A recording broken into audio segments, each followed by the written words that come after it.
It's Nick from Finance.Vote, and I want to take this opportunity here at DeFi Summit to tell you a bit of a story about the evolution of crypto, where I think it's going to go next, and how I think the community at Finance.Vote are creating the tools that everyone is going to need to build the digital democracies of the future. Firstly, a bit about me and the Finance.Vote team. We're a group of scientists, mathematicians, creatives, and crypto natives, and we've been obsessed with crypto for the best part of the last decade. And we're building what we think everyone in the crypto space is going to need for the next phase of its development.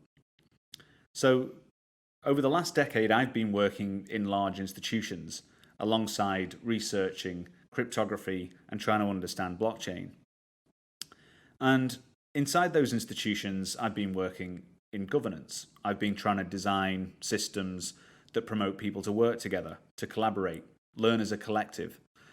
But it's not institutions in the real world that I'm interested in anymore.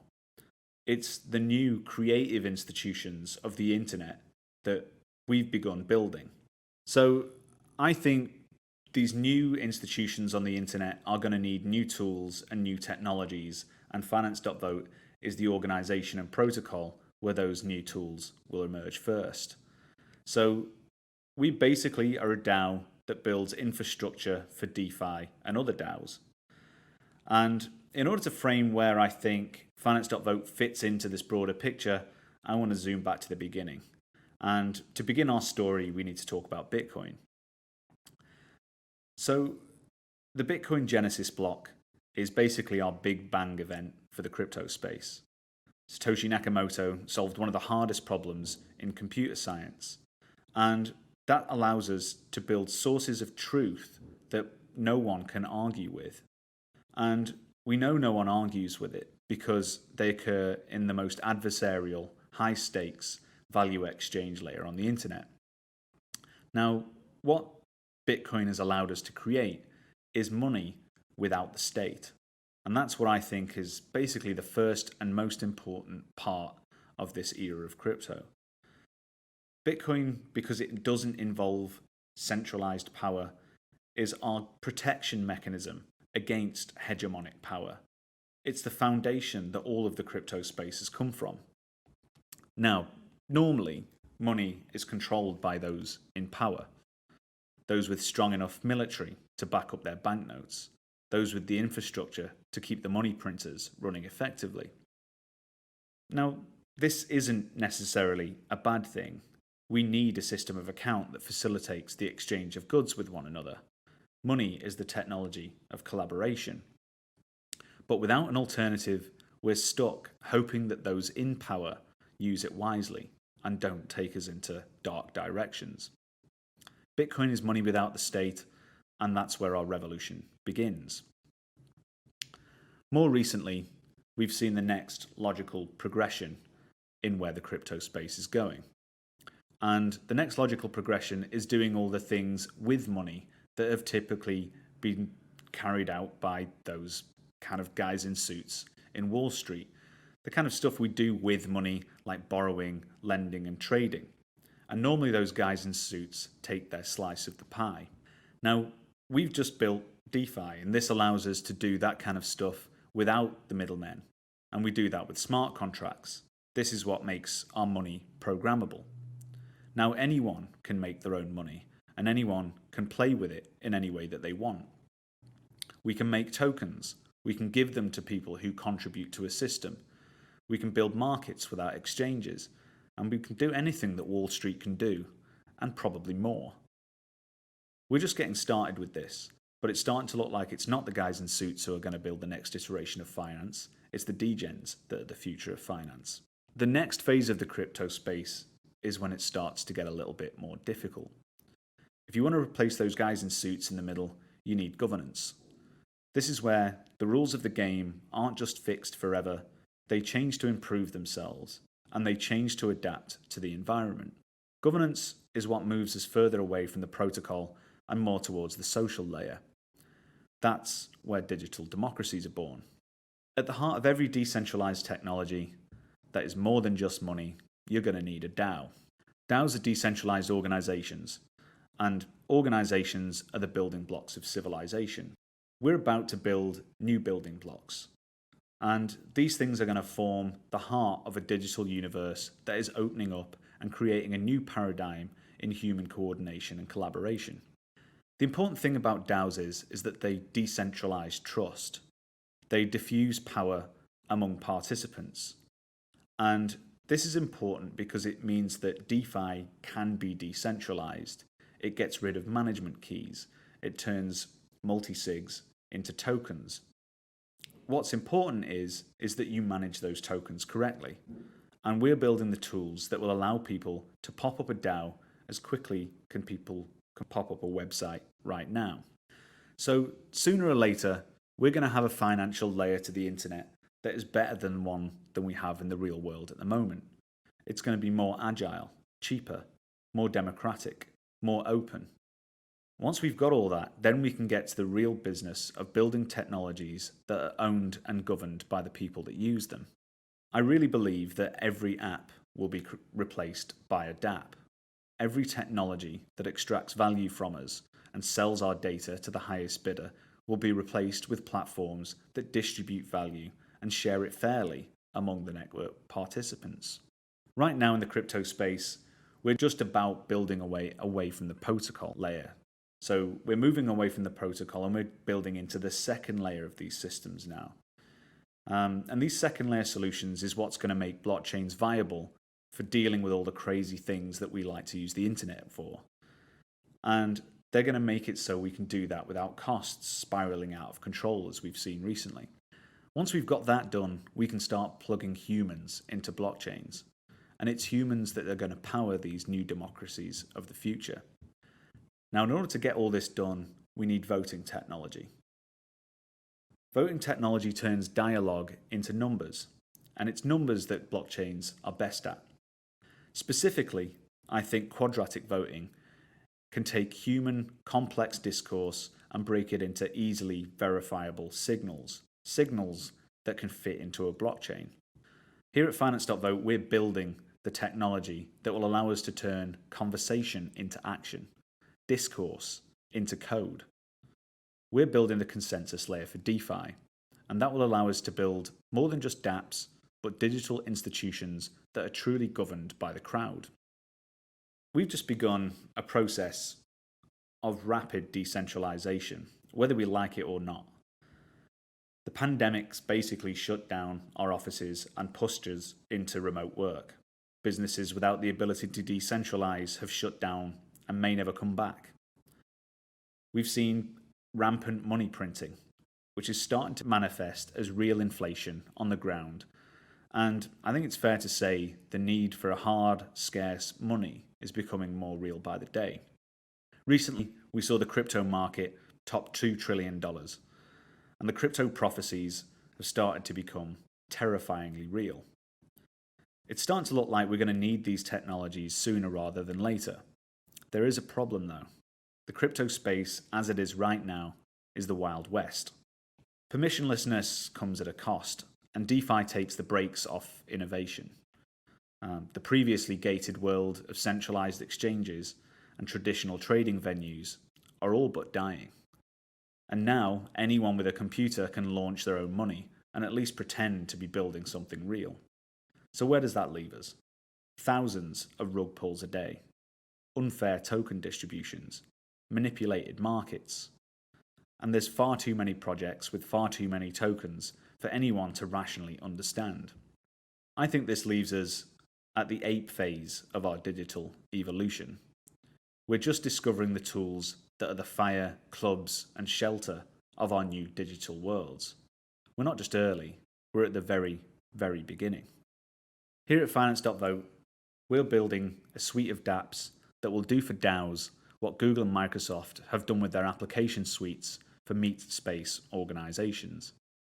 But decentralized organizations are very different from their real-world counterparts, and they need different tools to the ones that you'll find in the real world. There are no bosses in DAOs. They're open, permissionless organizations. If you don't like what you see, you can go to another one. You can go to several.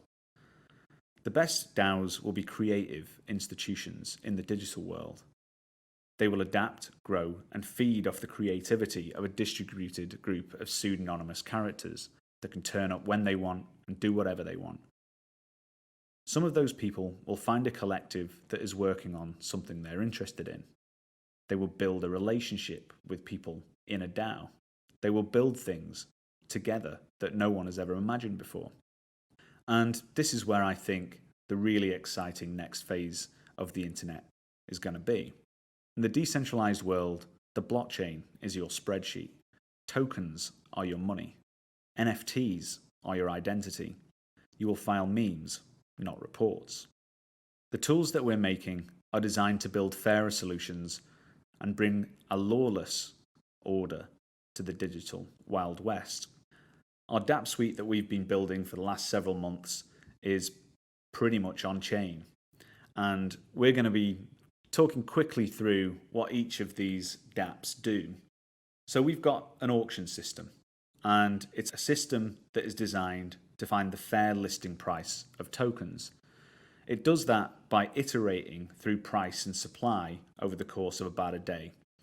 We call this new auction mechanism the exponential token auction.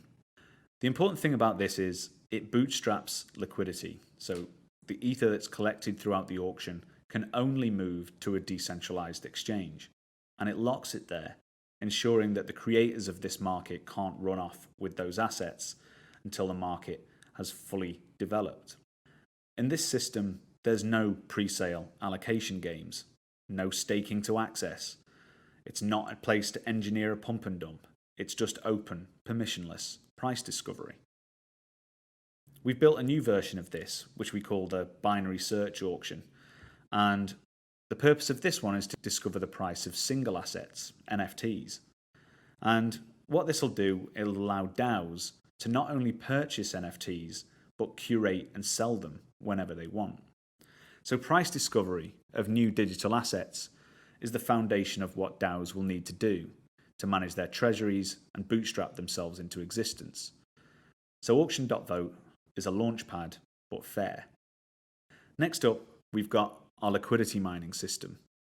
And this uses what we think is radical crypto economics to build new markets in a way that can actually be tuned by governance. And it's that last bit that's what's needed to effectively replace market makers with distributed liquidity providers in decentralized exchanges.